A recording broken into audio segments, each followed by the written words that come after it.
This podcast is for the fans, lovers of media, writers of fics, kings and queens of all things queer, hip-hop heads, cinephiles, techies, trekkies, speakers of Dothraki, K-pop stans, armies, and beyond.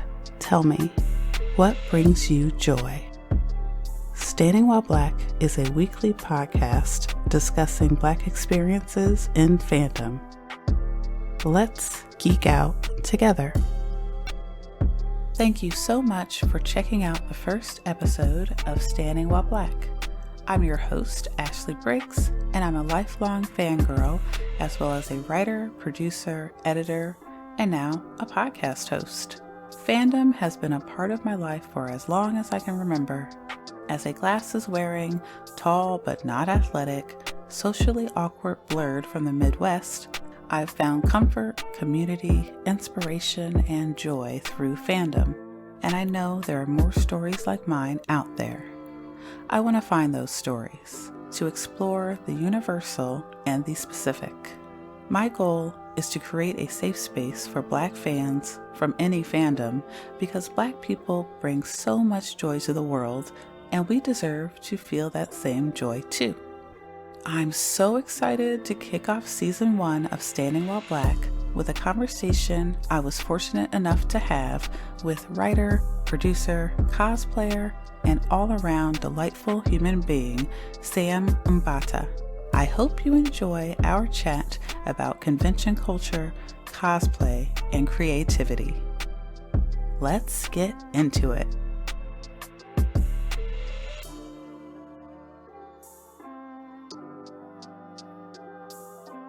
How's your day going? It's all right, yeah. I'm in England, so my day's practically up. Oh, it's done. Over. Yeah. It's like 11 o'clock here, so yeah, it's done, but it's also not done. I'm a nocturnal human, so I'm normally up until about 2-3 in the morning most days. Oh, which part of, are you in London, you said? Yes, indeed, London. Okay, I spent a semester there back in undergrad. Oh, nice. I was staying in like Knightsbridge, and then I had to take classes near like the Holborn. Wow, yeah, you were like proper central. I'm in the suburbs, man. Okay. I didn't get to travel that much because I was broke AF. I mean, yeah, but you were in like proper central London. Yeah, you were like, it was fun. I had to go through Piccadilly just to get to class. They made you feel like you're really local, even though we obviously weren't. That was back in 2006, so it's a long time ago. Well, yeah, but London's small. That's the thing. London's really small. Yeah. People make out like London's huge, but you can go from one side to the other in like an hour and a half on the train. Like, it's not. That's true. Yeah. It's not huge. Well, thank you so much for coming on. I've done audio drama, but this is my first time hosting a podcast, so thank you so much for participating. And I started listening to Scarce. Ooh. So I'm excited to finish. I don't know if do you mind if I include it? Yeah, no, do you think? When we get toward the end? Okay. Yeah, I like to hype up everyone else, you know. Yeah. What did you think so far? Because the thing is, where I've released a show and whatever, like none of my friends and family listen to it, but like strangers do. Thousands of strangers do. And I'm like, who are these people? Like, why are they not reaching out to us? But what do you think? Why do we have to like beg people to listen? Yeah, I love it. It's giving me like BioShock vibes, like the game, that feeling of that dystopian, but you know something's just around the corner. Yeah. I sort of used commercials for my sci-fi series to do the world building as well. So that sounded really familiar. I like that. Yeah. People find it hilarious. I did the same thing. But I'm just like, no, this is world building. You need to understand this is a very strange place. Like, you just have to settle into it and go with the flow versus. So I think some people come in and they want everything spelled out. Yeah. And that's not my style. I did something similar in my show. So I like to start out with a little icebreaker game. I come from a theater and film background. I like those kinds of thought games to loosen up. Yeah. So I'll ask a question and we'll both answer. Oh, whoever can start. All right. If you could have any superpower, what would it be and why? Okay, any superpower. I'm not going to go with invisibility. I'm not going to go with flight, right? I'm going for a very X-Men based one. I want to be that pyro guy or the ice man. Okay, I want to be that. You want to throw an element at someone? Yeah. I want to bend some kind of element. Or Or now this is a very kind of like niche one.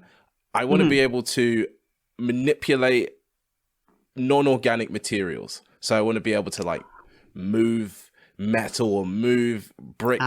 You see what I mean? Yeah. See, my answer would be pretty much the same, but maybe a different. I mean, I guess I should ask first, why would you want that choice?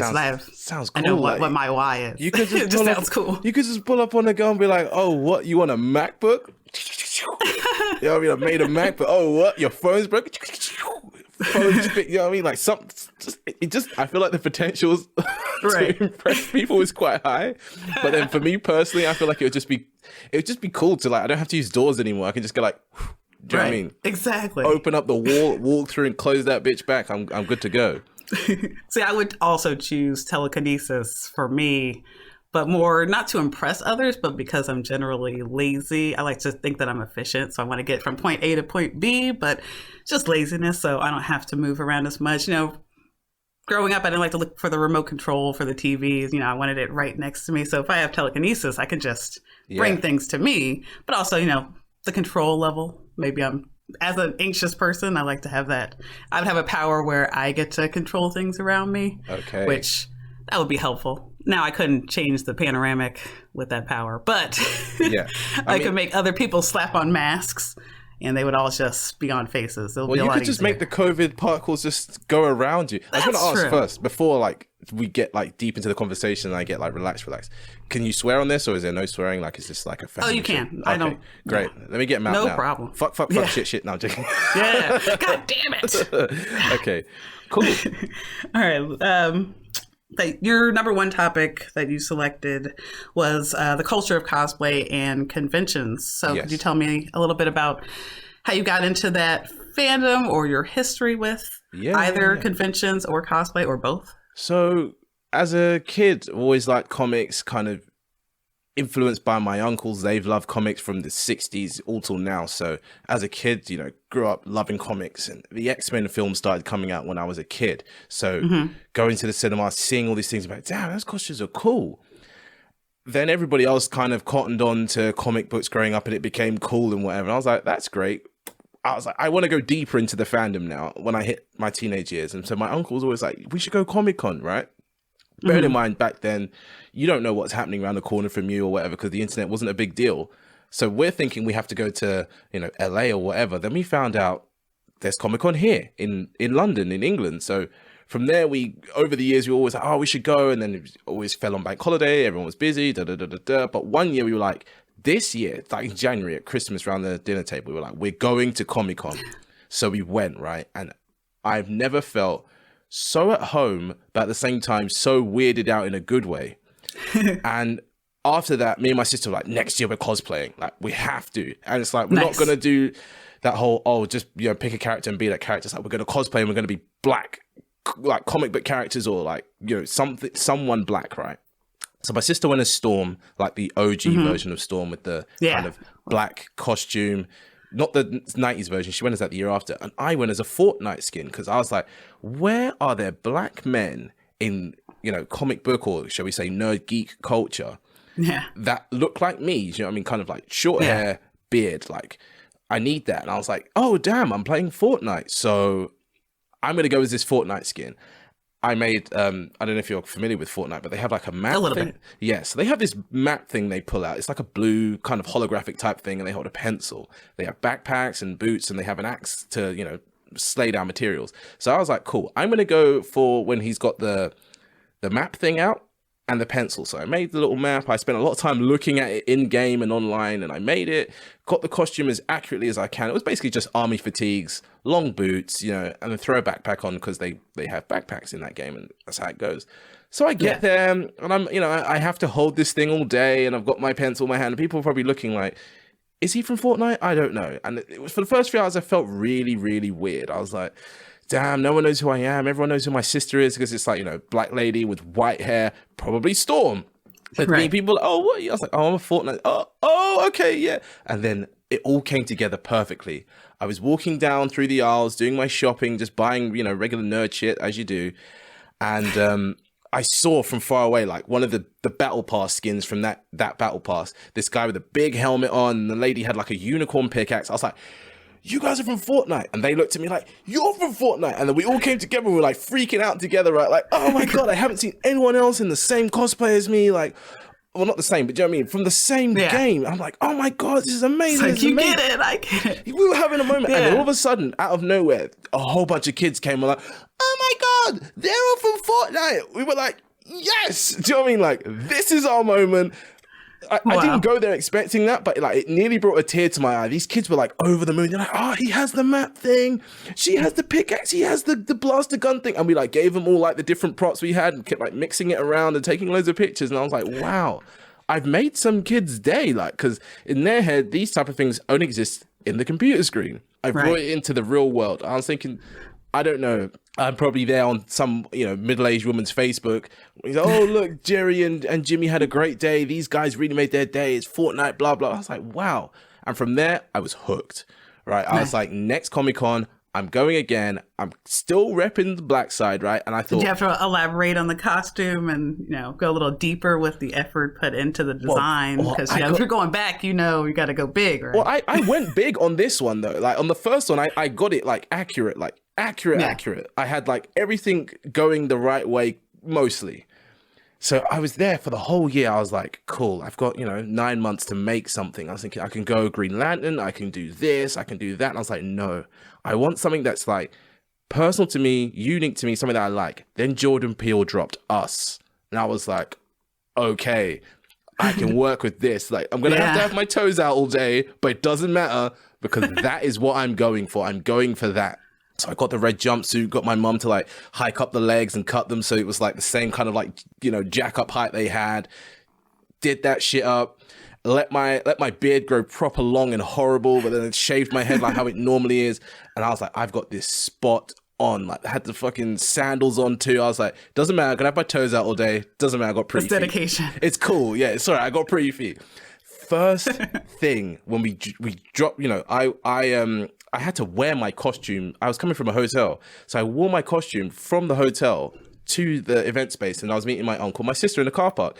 This year, she's gone as the white costume storm with the, the yellow thing. The one from the X-Men, like the classic one. Mm-hmm. She's come from that. Right, so everyone's going to know who she was straight away. There was no mistaking it. But for me, again, I was worried. I was like, mine's quite niche, whatever. The second I got into the car park, this lady runs up to me and said, oh my God, I just watched that film last week. Like, I love your costume. Can I take a picture? I was like, oh yeah, it's going to be one of those days. I was like, this is exactly what I hoped for. Like, I'm not doing it for me. I'm hoping to make other people's day by me representing like black people in fictional universes. That's all it ever was in my head. It's like, I don't feel like I saw enough black people dressed up as black characters. And in the first year I went, there was a lot of Black Panthers, and you can't tell who's black and who's not because everyone's got a face mask on. But there were a lot of people, that were black that were there, and there were, Jedis and whatever. I was like, you guys are like so like pigeonholed in. I'm sure there's a lot more stuff you can represent. So anyway, that year I bumped into two other people again who were in the same cosplay as me. We ordered the same jumpsuit from Amazon, obviously. And we took a picture together, and I was like, cool, I had my moment, whatever. But like for the rest of the day, I'm walking around, people are like, I just saw that film, it's fucking good, da, da, da, da, da. And I was just like, wow, cosplay is a very kind of inclusive thing, but at the same time, there's a lot of like weird stuff that goes on around it. Like there's a lot of people that mainly, I would say, don't get to spend time around, should we say, scantily clad attractive women. So there's a lot of lycra, a lot of skin on show, and there's these guys, and you see them from a mile away, right? They got the proper professional camera, like a big deal camera. Like, oh, can I take a picture of you? Da, da, da, da, da. But you notice after a while, all they're doing is taking pictures of the same half-naked girls, people in body paint, that type of stuff. I'm like, what about the other amazing cosplays we're seeing right now? There's a guy over there who's like fully gone all out on an anime costume, or there's a girl over there who's gone fully all out on like a World of Warcraft thing, but they're not interested in that.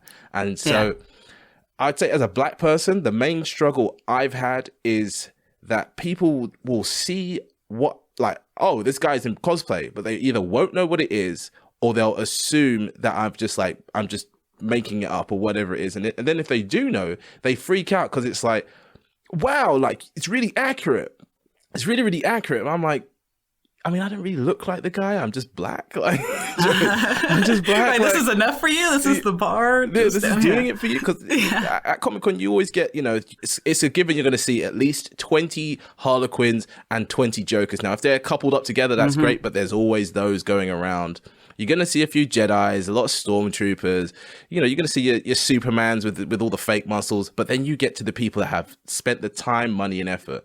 And those people blow your mind because it's like the costume is like what they would wear in the movie type thing. And that's the effort I'm trying to get to. But with, COVID and stuff, last year Comic-Con's cancelled. This year Comic-Con's cancelled. And realistically, I should have been like, oh, I've got 2 more years to like get my costume right. Yeah, but you still had to survive just getting through that year, let alone. But that was the thing I was holding on to.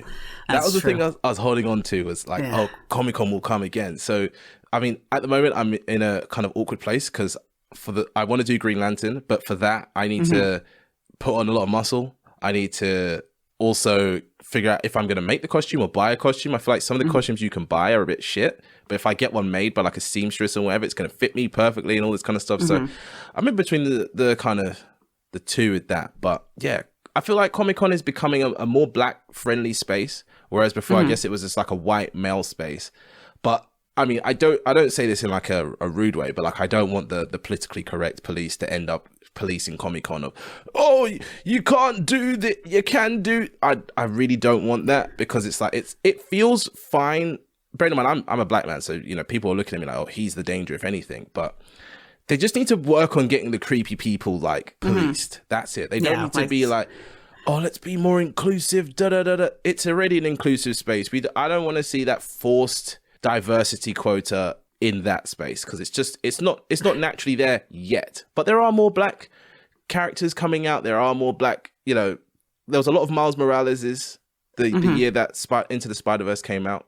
It's becoming more diverse. Do you think there'll be more Falcon cosplay? Oh yeah, once we come back, once we can have events again. Yeah, oh, that definitely will be. Would that feel more like you said, that PC culture? Do you think people would genuinely want to do that versus I feel like just kids the will. Diversity quota? Do you think kids? Yeah. For kids will see like, oh wow, I can go as a black character because the one thing I hate, right, is when I see a black person cosplaying a white character, and I know you shouldn't be able to police these things, but it's like, why not be like, hey, I'm going to be a black fictional character so other people can see black fictional characters, or do you know what I mean? So like there's accuracy wars, and obviously there's the whole argument of white people playing anime characters, and anime characters are meant to be Japanese and Chinese and all this kind of stuff, but it's like, I hate to see white people cosplay as black characters and black people not cosplay as black characters.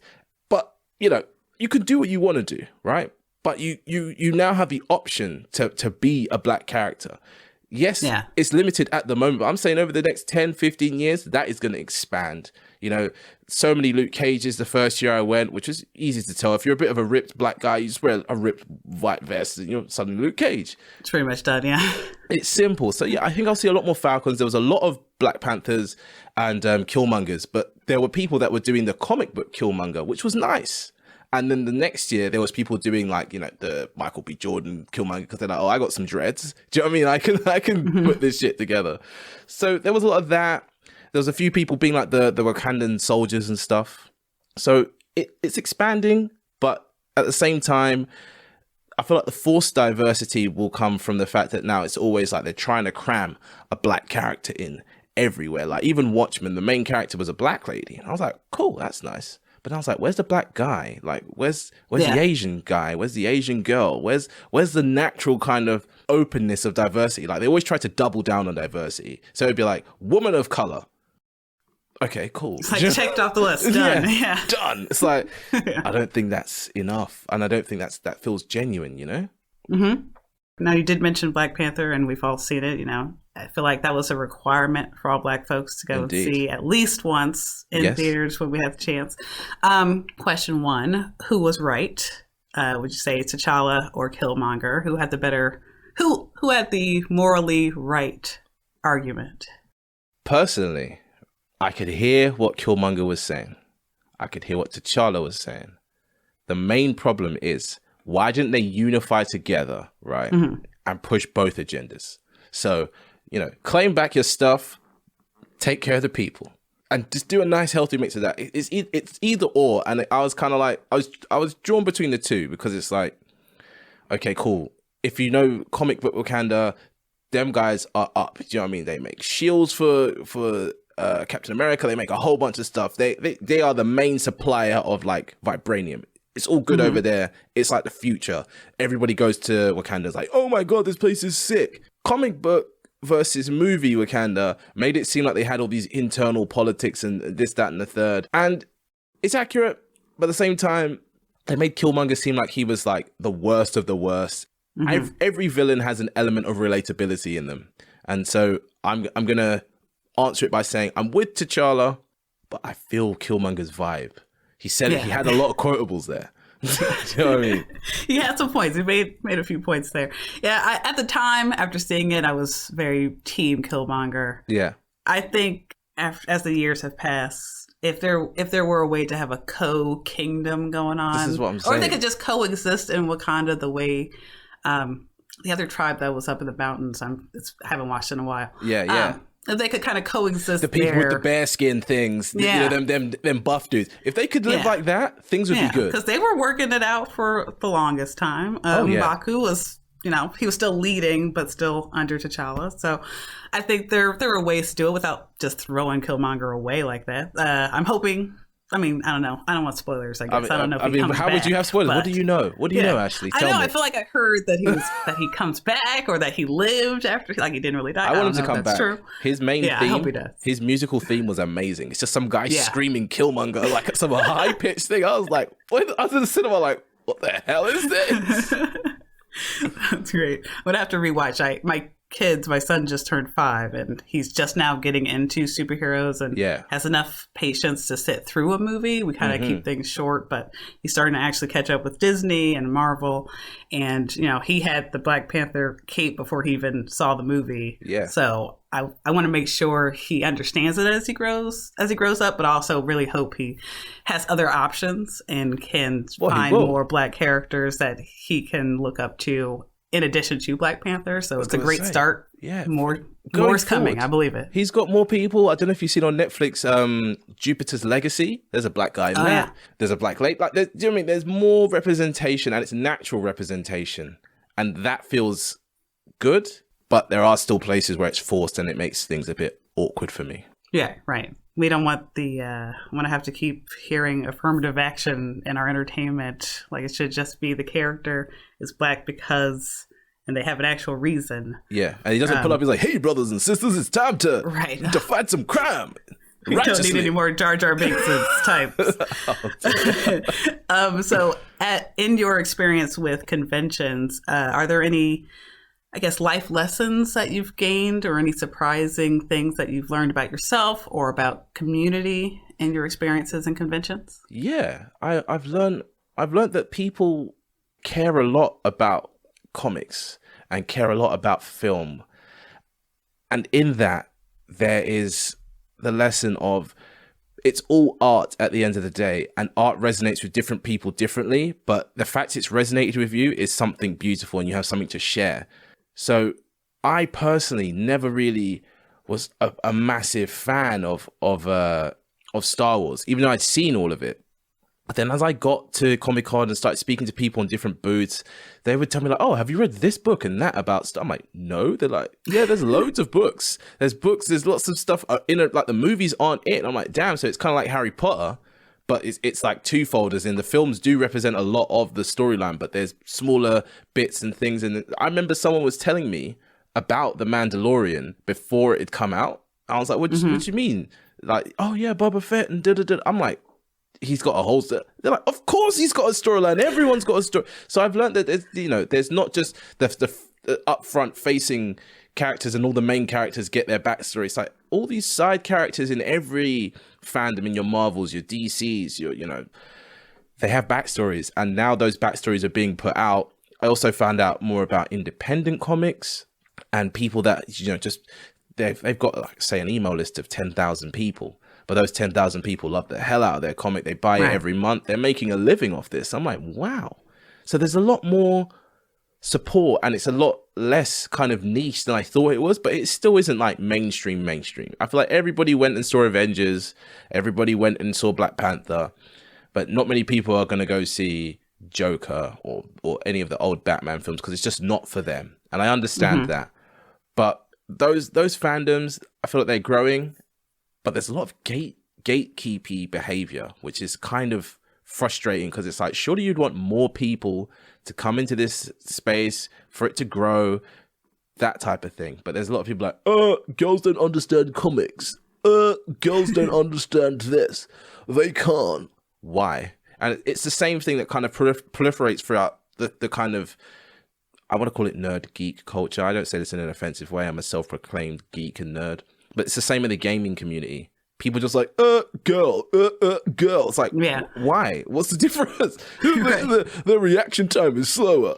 What? Like, do you know what I mean? All these things are just how they are about it really does confuse me. So it makes sense. Yeah. The more the merrier kind of feel, if there's more inclusivity, then you have more people participating, more creativity, more content, and then everybody wins. Exactly. Versus, like you said, gatekeeping. Well, that's awesome. You pretty much handled every question I could have come up with, I think. I try my best. So I really always feel like appreciate I waffle on, but I try to give people like a long answer in these type of interviews because it's like, I don't know if your show's meant to be an hour long, half an hour long, so I don't want to be like, yes, I've learned a lot. Do you know what I mean? I want to, and I assume with, you know what I mean, with things how they are right now, people are dying for a conversation, and so am I. Oh yeah. I was nervous because it's just, I've been mostly texting or been on Twitter. That's usually where I am, or Reddit. Yeah. Versus actually, and I'm a full-time parent and a hobbyist, and so I haven't been doing Zoom meetings and all that like everyone else. I'm like, oh, sucks for you guys. So trying to get back into quote unquote normalcy has been like not that much of a change because I was already kind of at home, a homebody.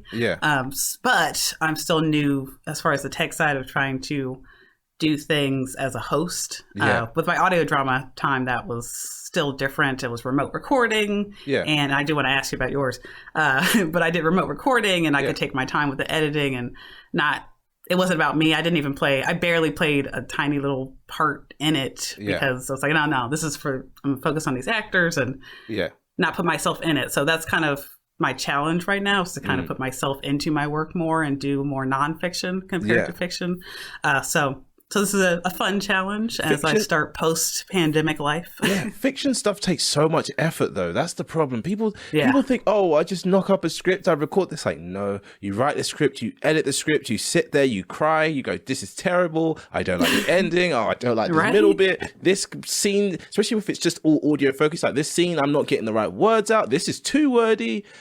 Then you finally get your recordings. You're like, oh, well, this, that, whatever. Then you go, it's so difficult.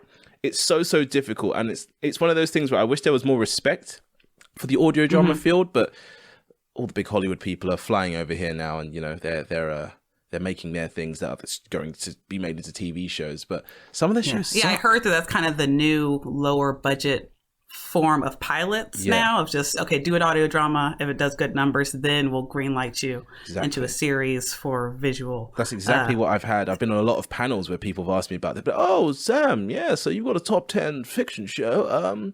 Any plans to turn it into a TV show? I was like, the most I want to do right now is a comic.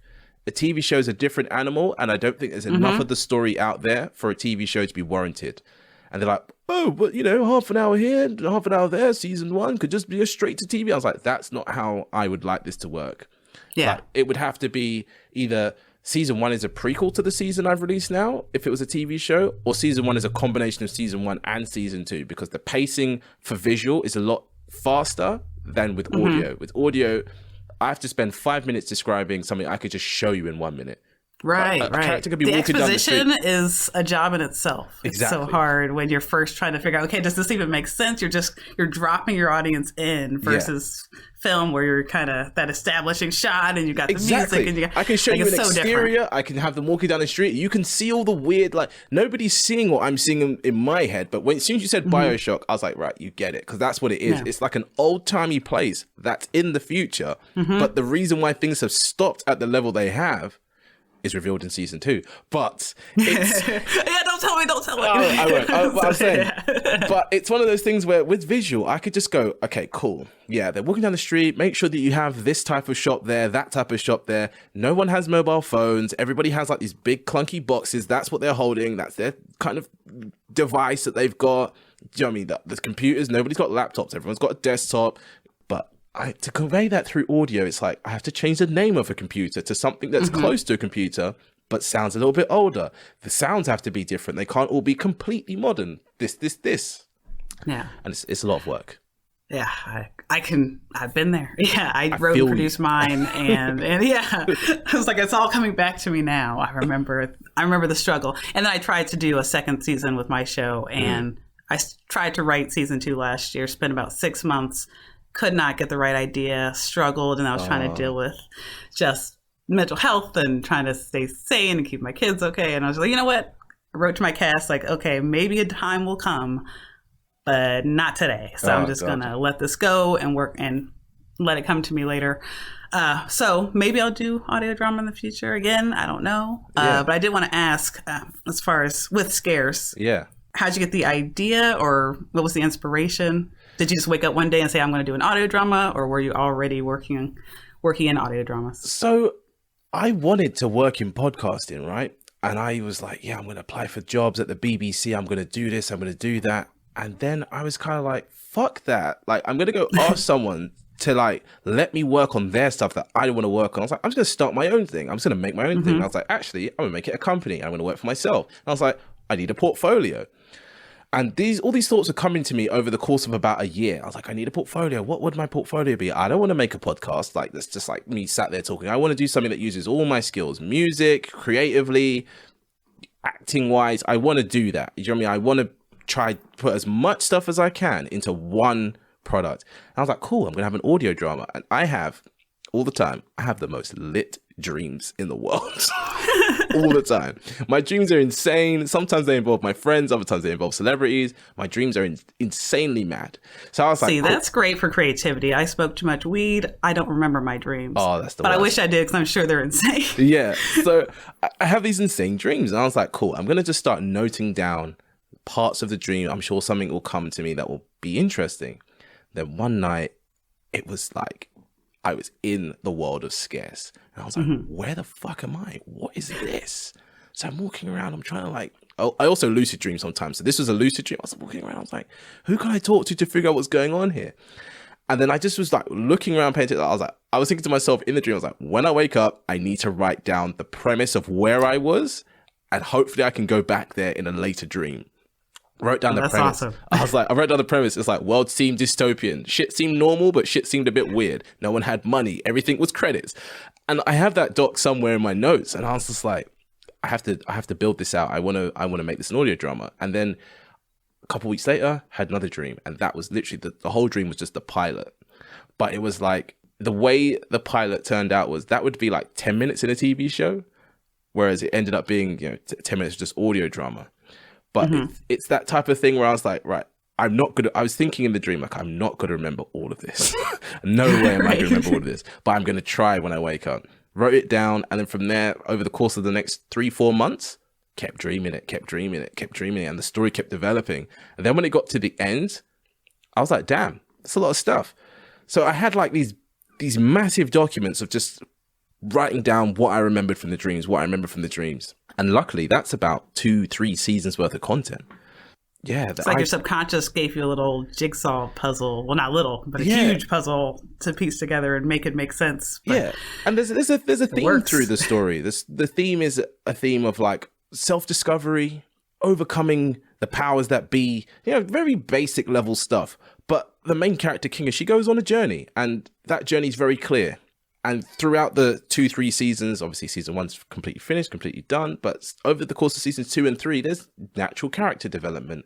And all these things came to me in a dream of like, wow, this girl is going through it. Do you know what I mean? She's going through it. She's a bit of an idiot. She makes rash decisions for no reason. So the best protagonists are the dumb ones. Yeah. Because they keep making mistakes. Yeah. That's what I wanted. I wanted a character. When I was writing her, I was thinking, should I change bits of her? I was like, I want a character that's likable, but also human. And it's like, humans fuck up. So I don't know how far in you are, but she makes some very odd decisions towards the middle and end of the season. You know, not a spoiler to the listeners. You'll get there eventually. It's a very short listen. I will continue my binge after this. Whereabouts are you up to? I just started. Okay. I'm at the second episode. Ooh. Yeah, I'm still early in, so I'm a quick binger because I'm constantly either listening to music or podcasts whenever I'm doing pretty much anything, chores, cooking, around the house. The same way. So I'll catch up pretty fast. Yeah. Well, I would love to have you back on if you want to. You're always welcome. I'm going to be doing more episodes, and it's been a pleasure talking to you, Sam. It's been basically everything I could have asked for. Thank you so much. You're a great guest. I'll be happy to come back anytime. I have so many different. I don't even remember I feel like your form had a lot of sections in it. I feel like I filled out so many different parts. I'm like, are we gonna talk about all of this in an hour? I was thinking like, will we get time? But yeah, I'll definitely. Yeah, that list of topics is pretty long, but that was just me brainstorming. Like, okay, I want to talk about this and this and this, and at some point it was like, in case I get zero guests interested, then I'm going to talk about these things because these are things that are on my mind. So it's just a long list of it. I'm sure it was a lot, but thank you for filling that out.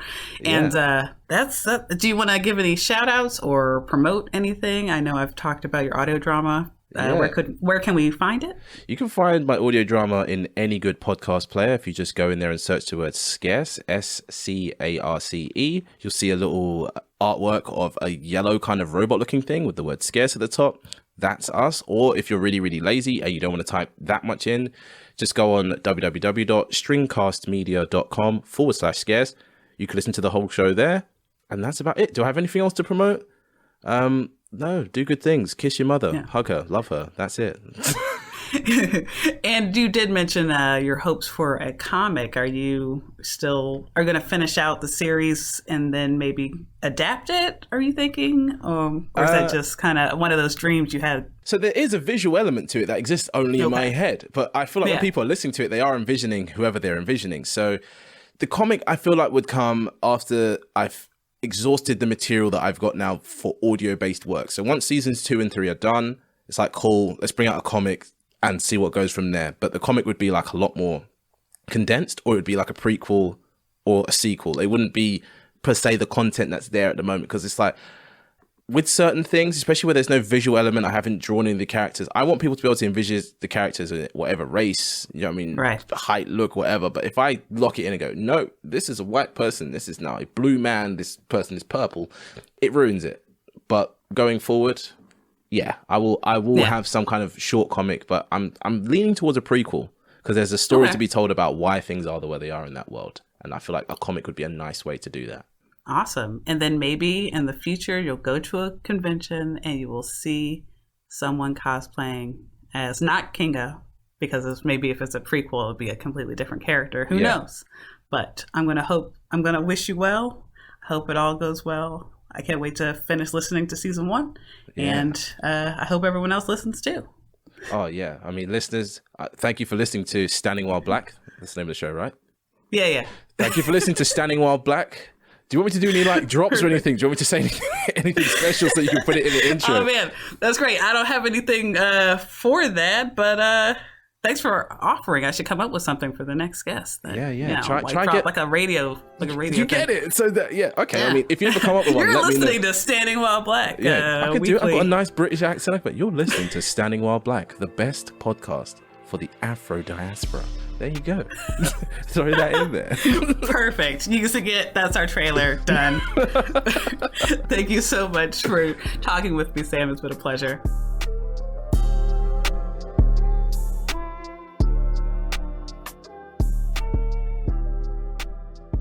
Thank you for listening to Standing While Black, a weekly podcast discussing Black experiences in fandom. Follow this podcast on all of your favorite streaming apps and visit standingwhileblack.com for show notes and to apply to be a guest on the show. This podcast is written, produced, and hosted by me, Ashley Briggs. Show your support and get early access to new episodes by joining the Standing While Black fandom on Patreon. Let's geek out together.